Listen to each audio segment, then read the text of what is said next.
Reincarnated as a wolf god, Chapter 10, Rebellion. I can't believe I'm stuck with this human, Ella thought, incredulous that she was bound to a woman who couldn't even use mana. To save the world, she needed a child host with an S-class or higher mana level. But who would have thought that the person who met the criteria would be a human girl? So, does the system work? Helena asked Ella telepathically, her tone lacking enthusiasm. Humph, of course it works. The rules are simple.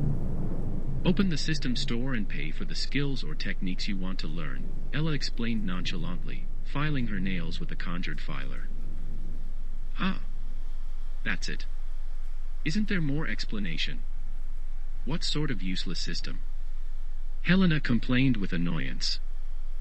Tisk, isn't there more explanation? Why should I waste my time explaining to a useless human who can't use mana? The only reason I haven't left this body is because I am bound to her until she dies or I find another qualified child host, Ella thought, ignoring Helena's complaints. Hey! Are you listening to me? Helena asked. What do you want, human? Ella responded with a nonchalant tone, rolling her eyes. I said I want to learn some skills, Helena said. Human, there's no use for you to learn the skills I have. It would be a waste on you, Ella told Helena. What do you mean? Helena asked, sounding confused. Do I have to spell it out for you, human? The skills and techniques I have require the user to use mana to be activated, and guess what? Ella asked. What? Helena replied. You have so much mana, but you can't use any because you were born female. Too bad, ha ha ha, Ella said with a mocking tone as she laughed. Helena stared at Ella, who was laughing, and frowned. Look at the kettle calling the pot black, Helena said to Ella. These words turned Ella's laughter into a frown. Although she had never heard these words or understood their meaning, she felt insulted. What does that mean? Ella asked, staring at Helena with a furious gaze. Why should I tell you? Since you're the all-knowing fairy system, figure it out yourself, Helena replied.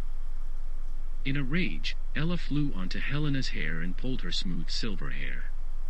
If you don't tell me what it means, I'll continue pulling. Ouch! That hurts.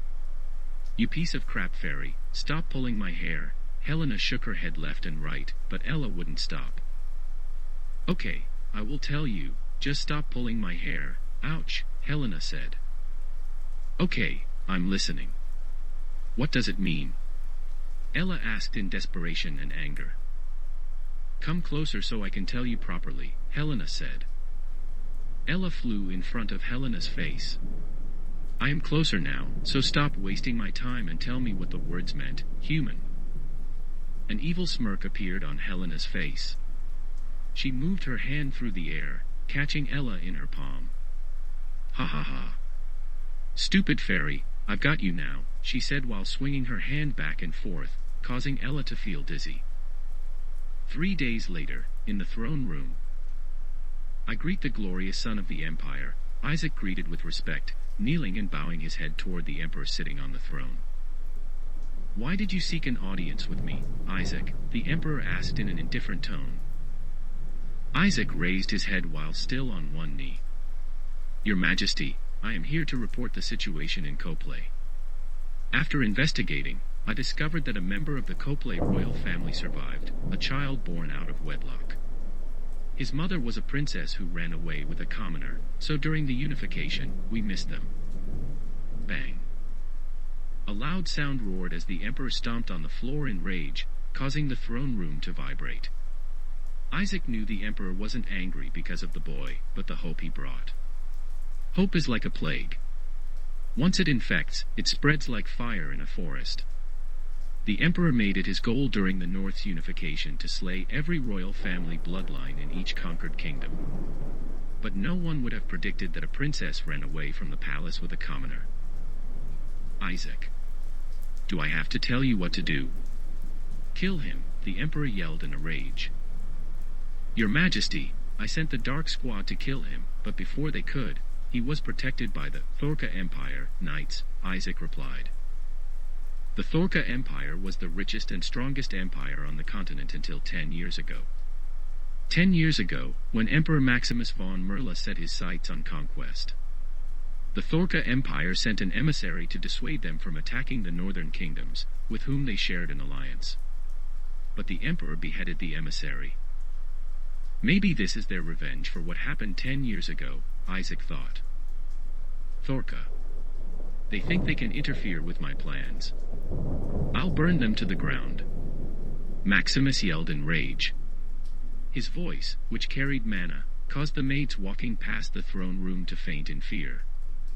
The emperor stood up from his throne, walked past Isaac, who was still on one knee, and headed toward the door. Bang. He pushed open the door. Get me the council, he commanded. Isaac instantly knew that the emperor was relaying the command to him, so he stood up from his knees and bowed. Yes, your majesty.